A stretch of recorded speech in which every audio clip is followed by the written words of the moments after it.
आ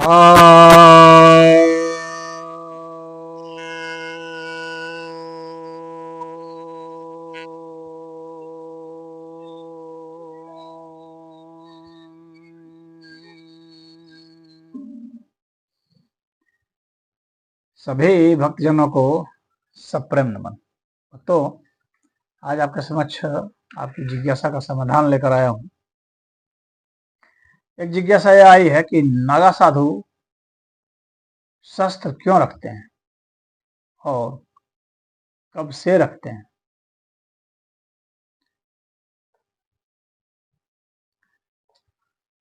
कि वैदिक काल से भी अगर आप देखेंगे तो वर्ण का परिवर्तन का हम लोग को दृष्टांत मिलता है। यानी क्षत्रिय ब्राह्मण हो सकता है, ब्राह्मण क्षत्रिय हो सकता है। तो ब्राह्मण भी क्षत्रिय का धारण करके और युद्ध लड़ते आए हैं। जैसे कि द्रोणाचार्य थे, कृपाचार्य थे, ये ब्राह्मण थे लेकिन लड़े। जैसे परशुराम थे तो वे ब्राह्मण थे, परंतु फिर उन्होंने अपना वर्ण बदला और क्षत्रिय हो गए और उसके बाद युद्ध किए, बहुत सारे क्षत्रियों का नाश भी किया। उसके बाद फिर जो है शस्त्र त्याग करके फिर ब्राह्मण बन गए। तो यह तो बहुत पहले से चले आ रहा है। तो जब जरूरत पड़ती है, रक्षा की जरूरत पड़ती है, तो जहाँ शास्त्र से रक्षा हो सकती है वहां शास्त्र से रक्षा की जाती है। जहाँ शस्त्र से रक्षा की बात होती है वहां शस्त्र से रक्षा करनी पड़ती है। तो नागा साधु जो हैं ये भी शस्त्र उठाने के लिए बाध्य हुए, विशेषकर तब जब यहाँ पर जो अन्य मतावलंबी थे, उदाहरण के लिए जैसे बौद्ध थे, जैन थे और आजीवक थे, तो मतांतर हो जाने से क्या होता है कि एक संघर्ष की स्थिति उत्पन्न होती है। अब जब संघर्ष की स्थिति उत्पन्न होगी तो वहां पर या तो आपस में ही वे लड़ेंगे या भिन्न भिन्न संप्रदाय के वे लड़ेंगे या राजाओं के द्वारा जो है दंडित किए जाएंगे।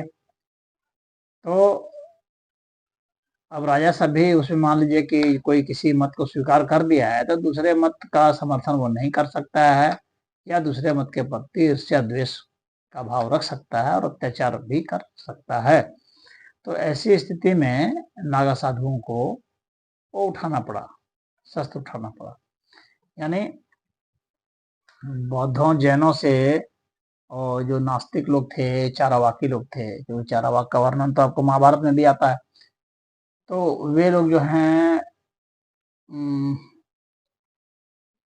वे आक्रमण करते थे इनके ऊपर, साधु संतों के ऊपर जो सामान्य साधु होते थे, और उनको नष्ट करने की कोशिश करते थे। तो जाहिर सी बात है कि इनकी रक्षा के लिए गठन करना जरूरी था। तो आदि शंकराचार्य जो थे उन्होंने ये शस्त्र और शास्त्र दोनों के गठन की मतलब सैद्धांतिक चर्चा की। ऐसे गठन तो नहीं किया लेकिन सैद्धांतिक किया कि भाई शास्त्र के साथ साथ शस्त्र शिक्षा भी जरूरी है, तो ही हम रक्षा कर पाएंगे सनातन धर्म की। और बाद में जो है उनके जो शिष्य लोग हुए तो उन लोगों ने फिर जो है इसमें नागा साधुओं को शस्त्र की अनुमति दी। शस्त्र की ट्रेनिंग जो है, जो वहाँ के राजा लोग थे उन लोगों ने शस्त्र की ट्रेनिंग दी और ये शस्त्र रखना शुरू किए। तलवार है, त्रिशूल है और भाले हैं, तो इस तरह से ये रखने लगे। तो जब ये मठ में रहते थे तो इनके जो मठ है उसको अखाड़ा कहा जाता था। तो अखाड़ा मतलब क्या होता है, व्यायामशाला। तो ये अखाड़ा में रहते थे, वहां पर ही अपने हथियार भी करते थे और बाकी समय में योग ध्यान भी सब करते थे। लेकिन ये उसमें निपुण होते थे और राजाओं को भी समर्थन देते थे। यानी राजा सब जब इन्हें बुलाते थे तो समर्थन ये जाके देते थे, उनकी तरफ से लड़ते भी थे। तो राजा महाराजा भी इनको पैसे वैसे देते रहे होंगे, धन देते रहे होंगे और अन्नदान ये सब देते रहे होंगे। तो ये अच्छे लड़ाके थे। तो इनका मुख्य यही था कि धर्म को बचाना है, सनातन धर्म की रक्षा के लिए इन्होंने सख्त उठाया था। बाद में मुसलमान सब भी आ गए तो उनके विरुद्ध में हो गए। अंग्रेजों के समय में भी अंग्रेजों के खिलाफ भी इन्होंने लड़ाई लड़ी। बंगाल में लड़ाई लड़ी, नागा रिवोल्ट जो है वो माना जाता है बहुत महत्वपूर्ण। तो ये कई जगह लड़े, यहाँ तक कि इन्होंने तो औरंगजेब को भी हरा दिया था। लड़ने में इतने थे, औरंगजेब को हरा दिया था। घुस गए थे दिल्ली में महल में और लगा कांपने औरंगजेब। तो जैसे कुछ लोग सोचते हैं ना कि औरंगजेब कभी नहीं हारता था, तो औरंगजेब को नागा साधुओं ने हराया। बल्कि इसको गिरफ्तार चाहते तो गिरफ्तार भी कर लेते, चाहते तो मार भी देते, सामने पड़ गया था, लेकिन छोड़ दिया उसको। तो ऐसी बात नहीं है कि ये औरंगजेब कभी हारा नहीं, औरंगजेब को हराया। और एक बार ने बनारस में भी एक बार लड़ाई हुई थी काशी विश्वनाथ के मंदिर के लिए, तो उसमें भी ये लड़ाई लड़े थे। तो साधुओं ने नागा साधुओं ने बहुत लड़ाई लड़ी है और बहुत इनका योगदान है, बलिदान भी है, बहुत मारे भी गए हैं, लेकिन इन्होंने सुरक्षा के लिए बहुत कुछ किया है। हालांकि आपस की भी लड़ाई, मठ में कब्जे के लिए भी ये लड़ते थे, यह बात भी सच है, उसके लिए भी ये लड़ते थे। और जो इनके समर्थन में होते थे उसके लिए भी जाके मठ कब्जा कर लेते थे। यार ये सब तो खैर चलता रहता है, लेकिन इन लोगों ने इनका सकारात्मक योगदान ज्यादा है, नकारात्मक तो बहुत कम ही है। नकारात्मक यही है कि आपस में लड़ बैठते थे। जो मुसलमानों के जब फकीर वगैरह होते थे ना, तो वे भी हिंदू साधु संतों को बहुत सताते थे, मारते थे।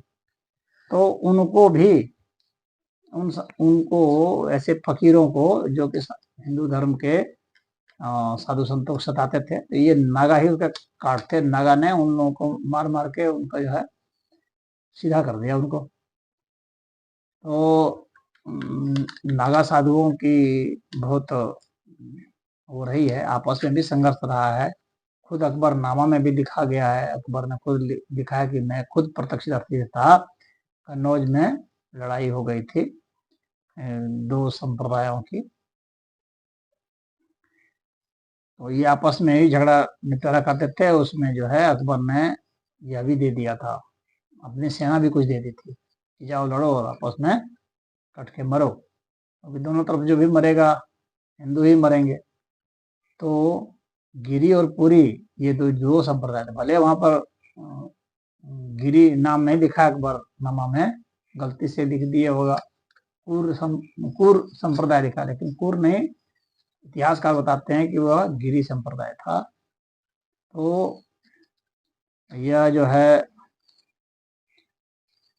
अबुल फजल जो था, जो लिखता था अकबरनामा, तो उसने जो है गिरी की जगह कुर लिख दिया था। तो उन संप्रदायों के बीच में लड़ाई हो गई। और उसी तरह से दबिस्तान मज़ाहिब कह करके एक जो है पुस्तक है, उसमें भी दिखा गया है कि मुंडियों के बीच में और नागाओं के बीच में हो गया। यानी जो इस तरह से होते हैं, वैष्णवी और नागा में भी लड़ाई होती थी। किसी स्नान को लेकर के कभी लड़ाई हो गई, कौन पहले नहाएगा, शाही स्नान किस क्या होगा, उसके लिए भी लड़ाई करते थे। तो ये सब भी घटनाएं घटती थी। तो तलवार, धनुष वगैरह सब लेकर के, त्रिशूल, यहाँ तक कि बंदूक लेकर के भी चलते थे बाद के जमाने में, यह भी वर्णन आता है। तो नागा साधुओं ने भी अस्त्र शस्त्र उठाए थे। तो यही है, आज भी अस्त्र शस्त्र उठाते हैं, आज भी लोग इनसे डरते हैं, साधु लोग भी डरते हैं, क्योंकि ये जो है बहुत जल्दी झगड़ा कर लेंगे, मारपीट भी करेंगे। दबंगई इनकी चलती है साधुओं में, राशि प्रवृत्ति के होते हैं ये। तो इसमें इतना ही है, कुछ खास और है नहीं। हरिओम। एक चीज और बताना चाहूंगा, स्वतंत्रता आंदोलन में भी इनकी भूमिका थी। इन्होंने स्वतंत्रता आंदोलन में भी भाग लिया था और अंग्रेजों के खिलाफ अच्छी लड़ाई लड़ी थी, उसमें बहुत नागा सब मारे गए थे।